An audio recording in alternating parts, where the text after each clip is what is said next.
Boa noite, amigos. Mais uma vez nos reencontramos para o programa de autocura.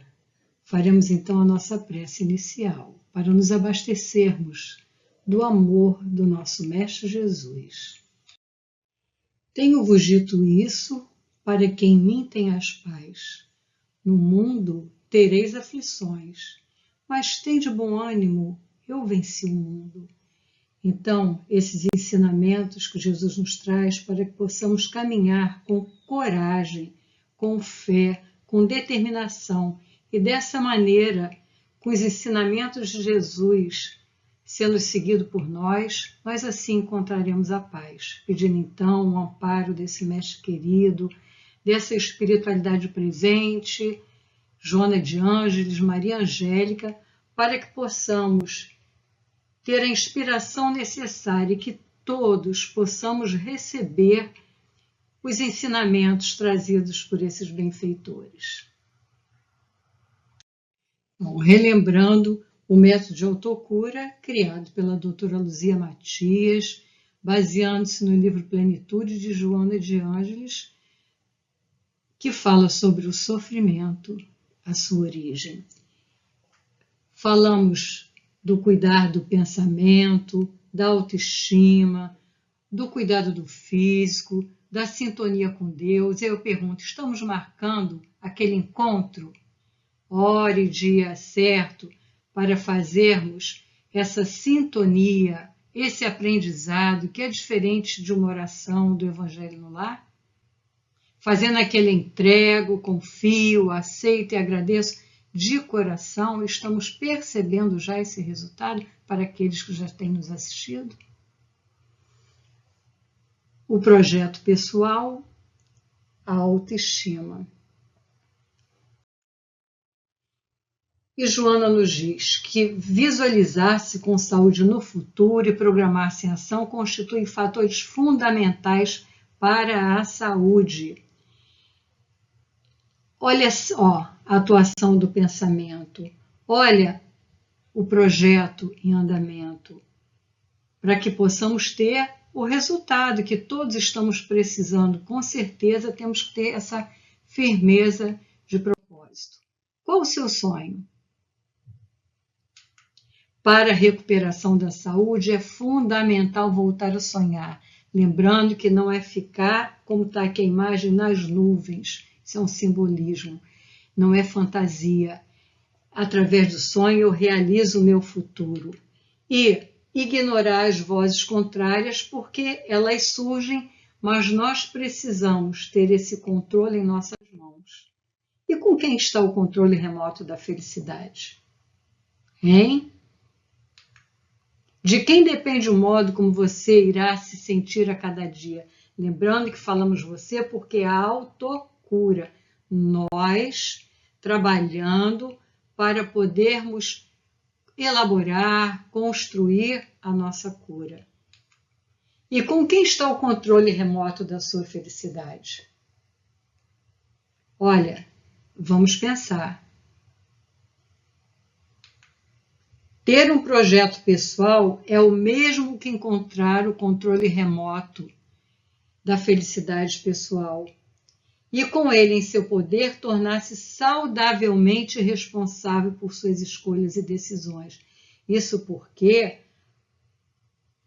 a felicidade ela não vem de fora para dentro. Ela está em nosso íntimo. Jesus nos ensina isso. Ele fala, dai conta da sua administração. Então, eu controlo muito, eu sonho muito através do outro, o outro através de mim, nós vamos trocando os papéis. Então, é assumir a sua responsabilidade. Isso não é com arrogância, não é egoísmo. É realmente a sua responsabilidade, é o nosso dever de fazer aquilo que compete a cada um de nós e, lógico, recebermos ajuda, o amparo de todos ao nosso redor. Mas com essa determinação, sendo chefe da sua equipe, como nos ensinam no projeto. Então, chegamos no cultivar os sentimentos curadores, né? Sentimentos curam, sentimentos adoecem. De que está cheio o nosso coração? É isso que nós vamos conversar. E Joana nos traz essa orientação maravilhosa. Vamos então refletir sobre as nossas emoções. Por quê? Essa imagem, o que ela nos sugere? A influência daquilo que sentimos, das nossas emoções, daquilo que pensamos no nosso corpo físico. Existe uma relação, a medicina psicossomática estuda bastante isso e cada vez mais as outras áreas de atuação também. E Joana nos diz que a maioria das enfermidades se origina na área emocional como efeito do desequilíbrio da energia, transferindo-se para o psíquico ou físico e produzindo lesões que alteram a estrutura orgânica. O que isso nos diz? Que as enfermidades, elas têm um caminho. Não é a carne que é fraca. O nosso corpo, o nosso cérebro, ele vai receber essas informações, mas quem está gerenciando, quem pensa, quem sente, é o nosso espírito. E isso vai construindo a nossa história de vida, tanto a de hoje quanto aquela que nós trazemos, porque vão construindo a nossa memória. E desmistifica aquela ideia que nós temos que a doença vem de fora para dentro. Que interessante. Quando eu falo assim, nossa, fulano tirou minha paciência. Olha, eu estou explodindo com o que o fulano me falou, aquela criatura me falou. Olha, o sentimento, ele é uma área de atuação nossa. Se eu sentir raiva, é porque alguma coisa que me disseram, que foi feita, encontrou em mim e repercutiu. É importante termos esse entendimento, termos um outro ponto de vista, porque isso vai nos ajudar muito na nossa jornada. E evitando essas cargas, o sistema energético imunológico vai nos liberar de doenças e a nossa vida vai mudando e melhorando o nosso estado de saúde, nós vamos construindo o nosso bem-estar. Por isso, cultivar bons sentimentos é importante, que é o tema que nós vamos abordar hoje. São cargas, é uma energia que tem um potencial, aí do que ela fala, destrutivo, mas que podem ter, depurando esses sentimentos, nos transformando em curadores, que é o nosso objetivo, é a nossa meta. Já autoconhecimento, o autodescobrimento. Nós nascemos para quê?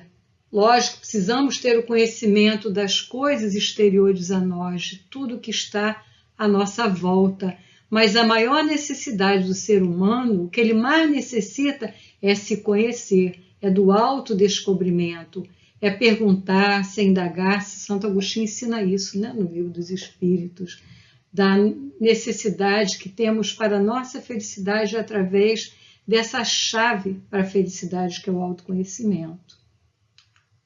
Identificando, então, os sentimentos adoecedores. Olha, nós não vamos aqui tratar de todos os sentimentos, porque não temos esse objetivo, mas é um passo que nós vamos dando, são gotinhas de luzes que nós vamos colocando. E cultivar, então, o respectivo antídoto emocional, que mostra o quê? Que para cada sentimento que nos adoece, existe um remédio que se contrapõe. E nós vamos ver normalmente o que remédio é esse, nós sabemos, né? E ele está em nossas mãos, porque nós não vamos buscá-lo na farmácia, não precisa de dinheiro para comprar. Depende da nossa vontade, da nossa coragem, do nosso entusiasmo pela vida, da nossa alegria e entusiasmo, né? É Deus em nós. E com perseverança nós vamos conquistar essa saúde das nossas emoções, dos nossos sentimentos. Afinal, quais os sentimentos que têm o potencial de nos adoecer. Acho que só vou mostrar, mas não vou nem ler, tá? Então, nós faremos aqui um convite ao trabalho para mudar o próprio ambiente emocional adoecido por outros mais favoráveis à saúde. Lembra do antídoto? Vai ser o remédio, né? Para o medo, ansiedade, tristeza, mágoa, culpa, raiva, apego, ingratidão, desesperança, indiferença e tantos outros que cada um traz dentro de si. Iniciaremos com o que está assim no momento mais pulsante em nós, que é o medo. Então, teremos a coragem contra o medo. E qual deve ser a nossa atitude?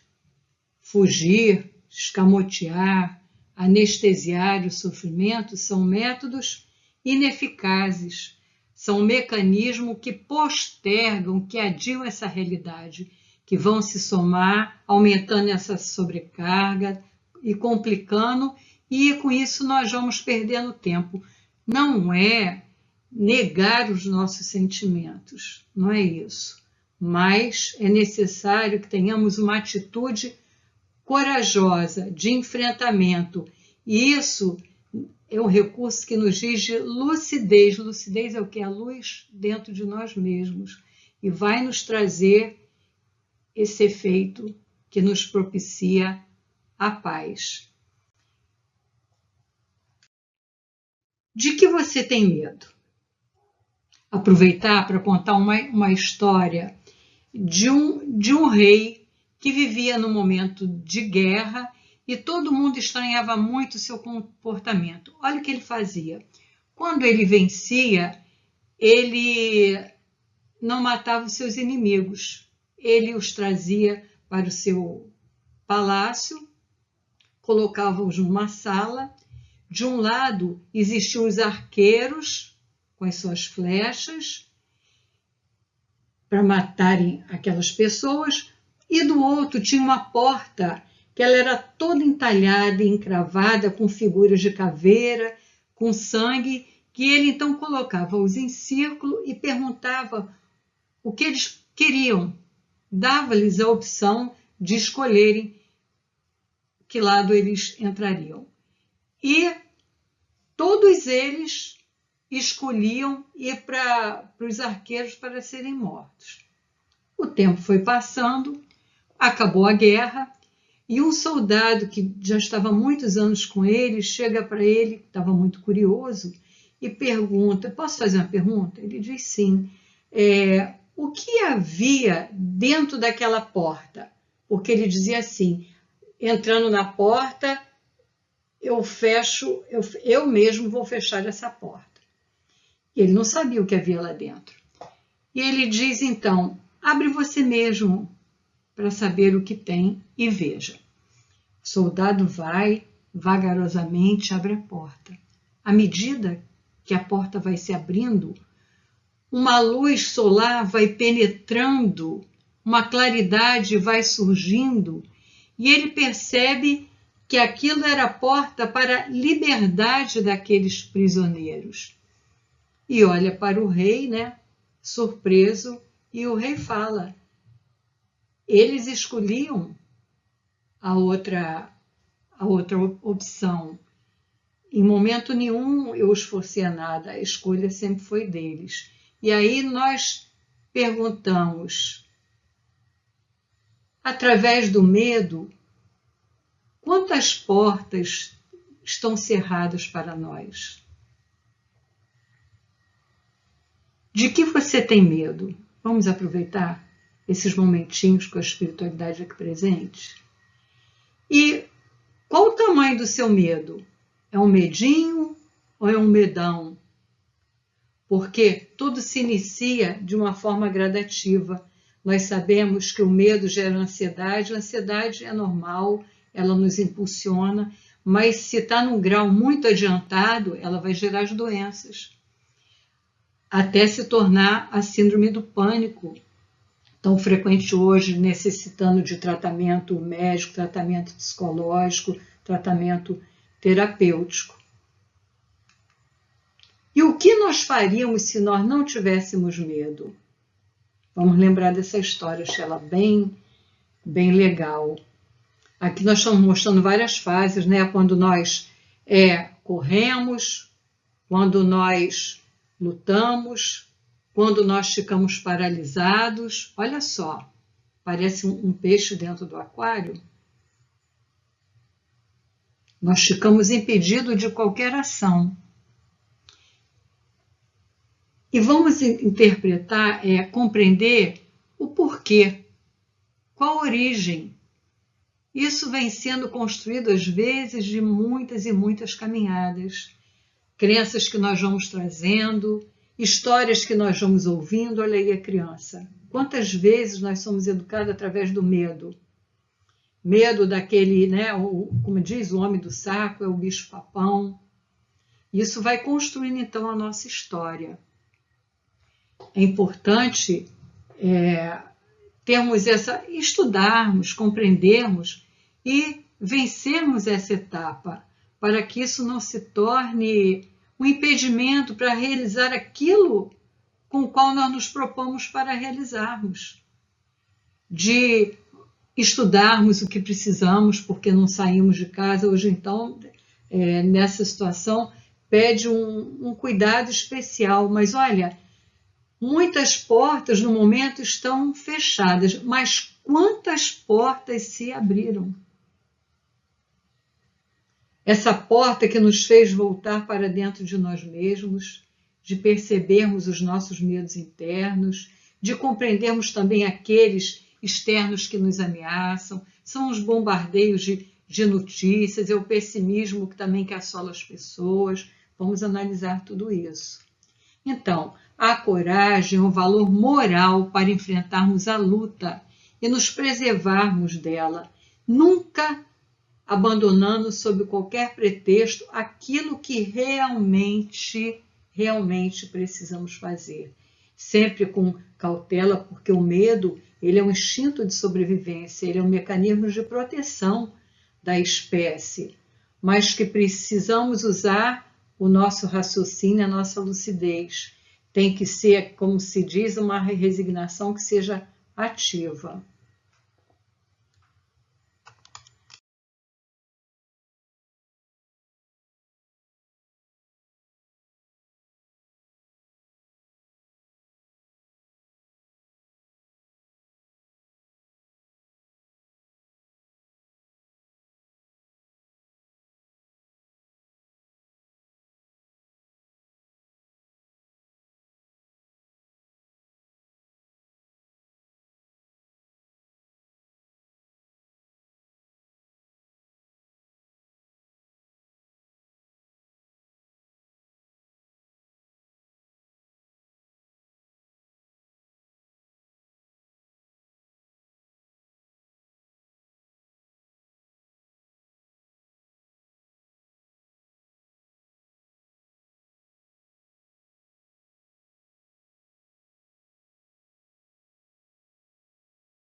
E qual o maior medo? Tudo isso se resume em um medo disfarçado da mortalidade, que é o medo da mudança que nós temos, que é o maior medo que todos temos. Mas olha só, Jesus também ensinou isso. Ele nos mostra em corpo espiritual mostrando que não existe a morte, que nós somos espíritos imortais. Paulo diz: ó morte, onde está seu aguilhão? Vamos trabalhar esses sentimentos em nós, porque temos tanta teoria, mas esquecemos de colocar essa teoria em nosso coração, para termos essa coragem que falamos. Alegria contra a tristeza. Nós trouxemos aqui, a doutora Luzia traz, essa experiência do Pat Adams, nesse filme real, com o título de O Amor é Contagioso. Ele vive internado num ambiente hospitalar, percebendo aquele ambiente hostil, indiferente, pesado, onde as pessoas chegam todas ali, soturnas, muitas vezes aborrecidas, sem amadurecimento para enfrentar aquela realidade de tantas doenças graves, Ali, pessoas com câncer. A doutora Luzia mesma foi portadora de um câncer, por isso ela se engaja nesse projeto de autocura ao encontrar essa obra, esse livro Plenitudes. E ela fala da importância, porque minutos de alegria já nos trazem assim, um alívio, um respiro para podermos prosseguir. E Deepak Chopra, nesse livro O Caminho da Cura, que nós temos abordado, a doutora Luzia usa muito, que a saúde não é apenas a ausência da doença, é uma alegria interior que deveria estar conosco o tempo todo. É um estado de bem-estar positivo. Gente, não é aquela alegria trazida pelas coisas do mundo, exteriores. Hoje eu estou feliz porque comprei um carro novo e amanhã ele já está velho porque tem um modelo novo. É algo interior, é isso que vai nos trazer a felicidade. E essas experiências nos hospitais depois geraram os doutores da alegria, tem faculdade de risoterapia, e ninguém melhor do que nós para saber o que significam para nós, para os nossos entes queridos que estão vivendo tantas dores, esses momentos de alegria, essas gotas, esse remédio que é o remédio de amor, como ele diz aí. O amor é contagioso, não é aquele que nós compramos, o remédio da farmácia, que também precisamos, é lógico. Também a perda do humor torna a criatura carrancuda e artificial, gerando emoções perturbadoras. Não estamos vendo tanto isso? Transtornos de humor, tanta medicação para o humor, precisamos sim, muitas vezes da terapia, da medicação, mas nós podemos ir trabalhando isso com outros recursos também, desse autoconhecimento, da oração, da meditação, que Joana fala tão bem, a meditação contra a inquietação, e que nos traz o autoconhecimento, a consciência. Ela diz que a sabedoria budista estabeleceu um sistema de meditação pelo qual a saúde se instala e o sofrimento desaparece. Por quê? E ela diz que esse treinamento da oração, o treinamento com a meditação, esse mergulho que nós fazemos em nós mesmos, nesse encontro com Deus que habita em nós, não importa o nome que possamos dar, essa força, essa fonte maior, vai nos trazer as inspirações, vai nos trazer a tranquilidade e a paz que tanto precisamos, as orientações tão necessárias. Então, é um bem incalculável e a maioria de nós no Ocidente não tem esse hábito. Então, precisamos construir esse hábito da meditação, que tão bem nos faz, vai nos aquietando, trazendo a tranquilidade, a serenidade, esse encontro com esse nosso eu profundo. E a criatividade tão necessária, que para vencermos as situações da vida, nós precisamos criar situações novas. Como se diz, como eu quero mudar a situação, ter uma vida melhor, se eu todo dia faço a mesma coisa? Vamos lembrar, Deus é o Criador, mas nós somos co-criadores com Deus, isso faz parte da nossa natureza, Ele nos concedeu essa possibilidade, e através do nosso livre-arbítrio, nós agirmos. Então, você nunca sabe que resultados virão da sua ação, mas se não fizer nada, não existirão resultados. Isso quem nos diz é Mahatma Gandhi. Vamos experimentar, vamos buscar em nós esses recursos e vamos nos sentir encorajados. Porque, mas eu não consigo, eu não posso. Por quê? Bloqueios que nós podemos tirar. Todos nós temos essa criatividade. Falamos, Tônia, fulano é criativo, fulano é um artista, ele pinta bem, ele escreve bem, mas e nós? Vamos experimentar as nossas possibilidades que estão em nós. E a esperança contra a desesperança. Que palavra importante, né? Esperança, do esperar, que tem essa origem. E a desesperança é o quê? É não esperar. Não esperar o quê? Não esperar nada. E trouxemos essa mensagem, está no livro de Nelson Mandela. Tudo parece impossível até o momento que seja feito. Lembra? Ele passa, né, uma luta contra o apartheid, 27 anos no presídio, depois ele recebe o Prêmio Nobel da Paz, vai presidir, né, a África do Sul. Por quê? Teve esperança, teve a paciência, mas é aquela paciência ativa, é aquela ciência da paz.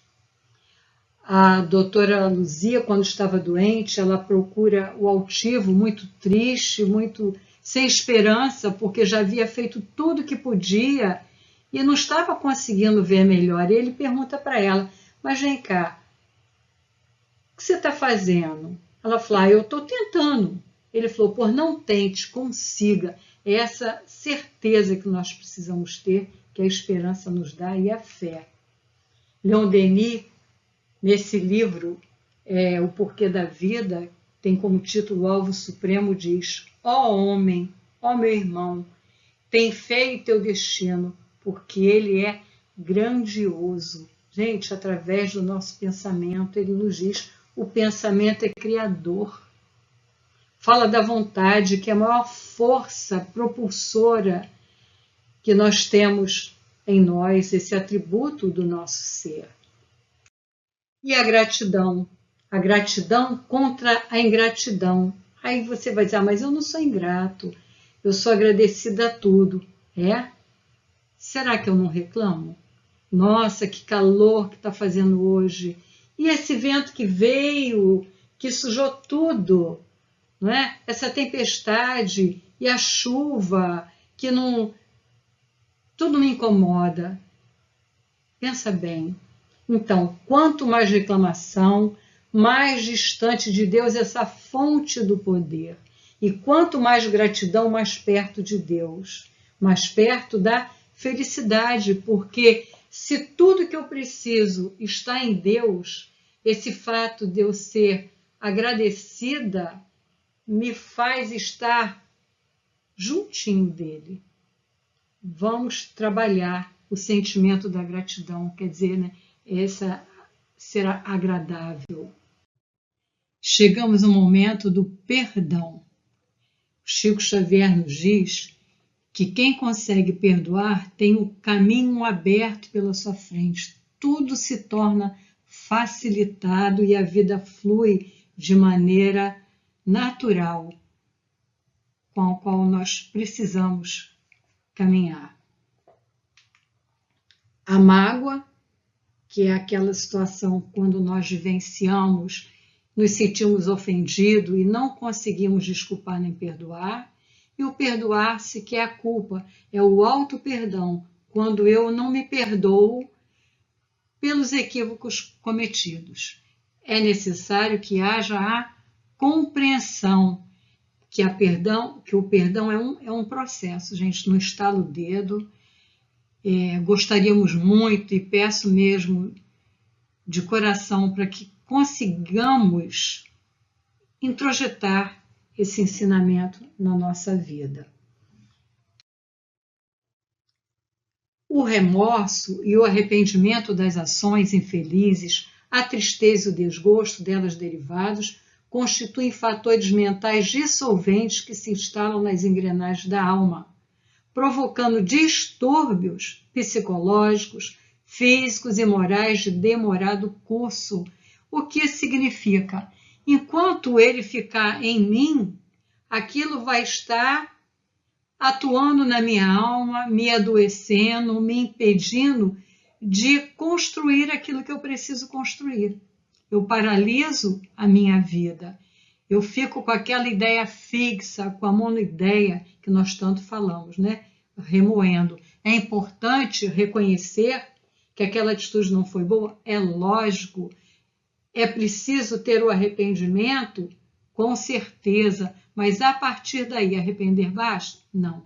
Eu preciso do aprendizado.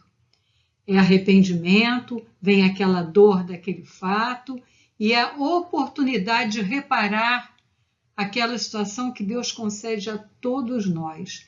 E à medida que eu aprendo aquela experiência, eu não preciso repeti-la mais. É isso. Isso é a nossa proposta. Começando pela infância, porque nós aprendemos, para isso nós nascemos crianças. E muitas vezes a nossa educação, ela acentua uma característica que nós muitas vezes já trazemos. Já presenciamos crianças que fazem alguma coisa contra elas e elas compreendem, elas se desculpam, elas não revidam, não guardam ódio, não guardam raiva. E já presenciamos também pais ensinando, ó, vai lá e devolve, vai lá e bate, não leva desaforo para casa. Então isso vai sendo construído, esse padrão vai sendo construído. E também já presenciamos crianças que trazem a dificuldade de desculpar e que os pais vão ensinando, já presenciamos isso.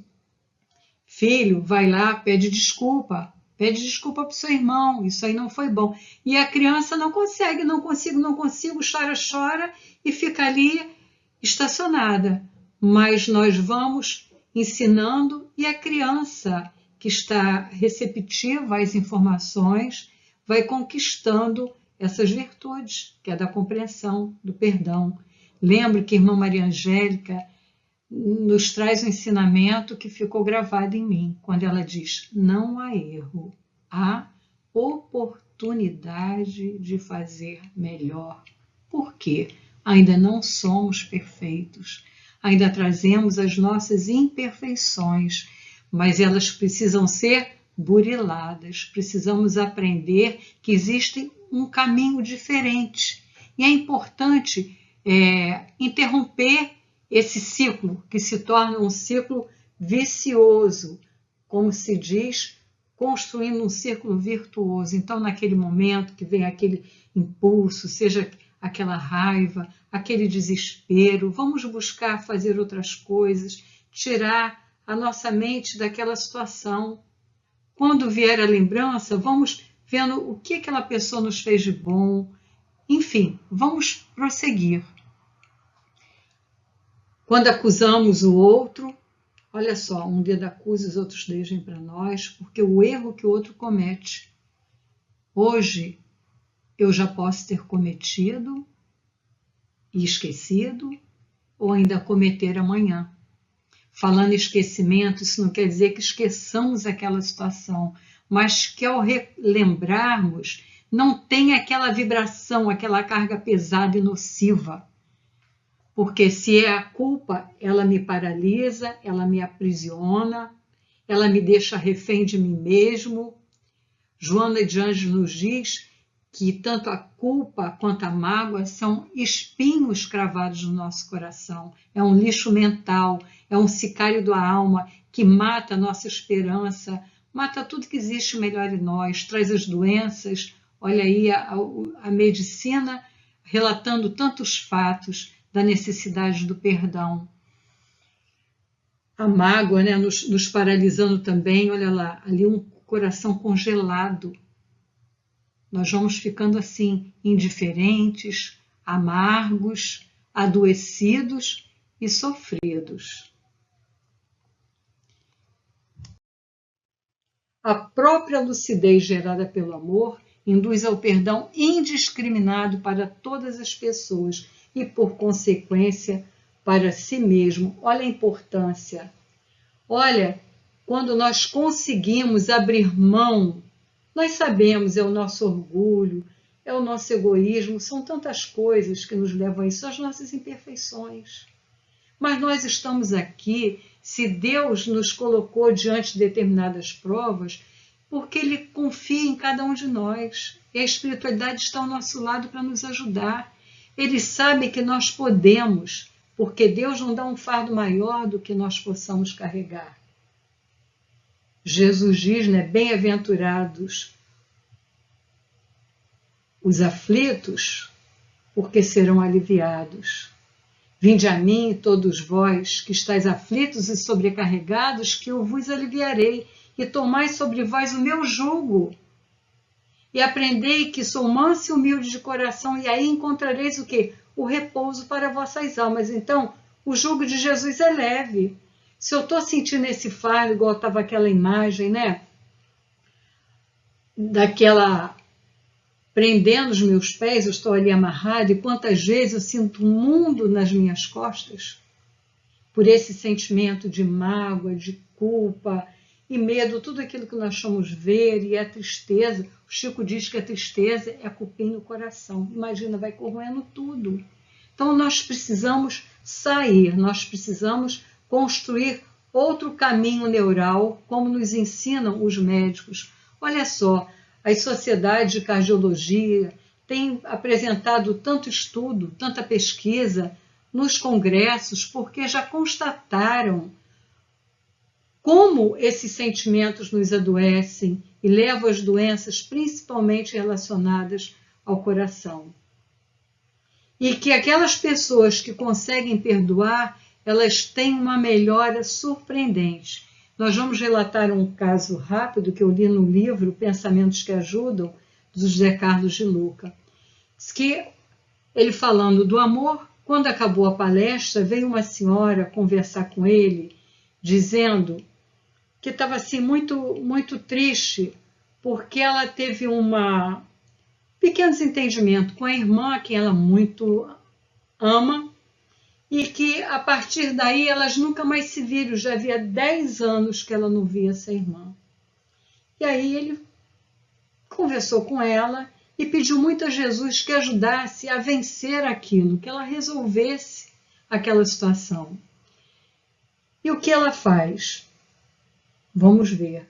Passaram 6 meses e ele ficou com aquilo na cabeça e pedindo a Deus por ela. Ela manda um e-mail dizendo que criou coragem, foi até a casa da irmã no dia seguinte que ela ouviu essa palestra sobre o amor, sobre o perdão.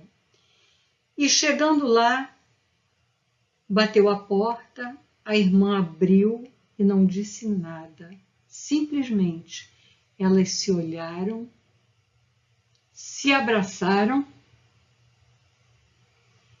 A irmã convidou para entrar. Não falaram nada sobre o assunto. Não precisava, porque aquele abraço de coração a coração foi uma transfusão de amor, de perdão, de auto-perdão, e ali tudo ficou resolvido. Passaram-se uns dias, a irmã, acho que passou um mês, a irmã foi à sua casa, visitou, elas passearam, caminharam, viram os álbuns de fotografia e assim ficaram muito bem. Chegando em casa, a irmã simplesmente, assim como acontece com tantos, o inesperado, a irmã morreu. Mas o que ela relata? Que ela mesma, que fez esse movimento de buscar a irmã, estava com câncer e não conseguia melhorar. Por mais que ela fizesse tratamento, ela não percebia melhora. E depois daquele dia que ela fez esse movimento. Olha só, gente, ação, olha a coragem, a ação do coração. Quando ela saiu dela e foi a esse encontro, lembramos do encontro com Deus, né? Porque Deus está ali nesse momento, nos auxiliando. Ela começou a se sentir em paz. E os médicos ficaram surpresos porque ela começou a ter uma melhora muito grande no seu organismo.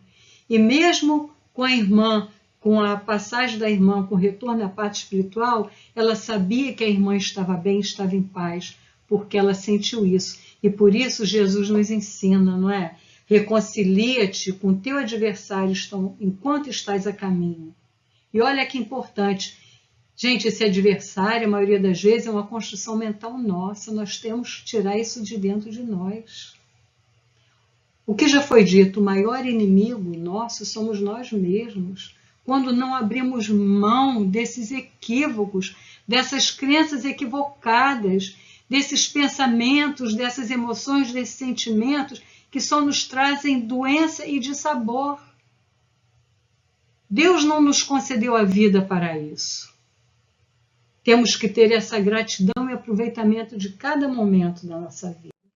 Porque, afinal, a coragem de pedir perdão e a capacidade de perdoar são dois mecanismos terapêuticos, como tudo aquilo que se fala na autocura,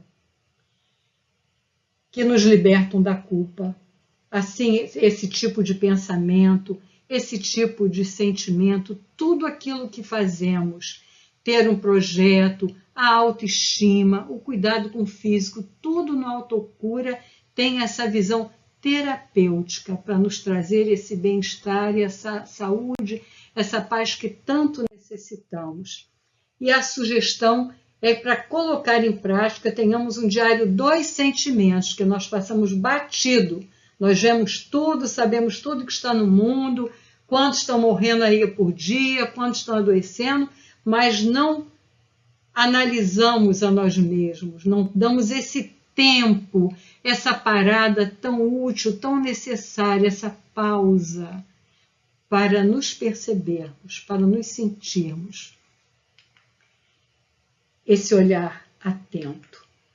E vamos ter então um padrão diário, semanal, mensal dos sentimentos.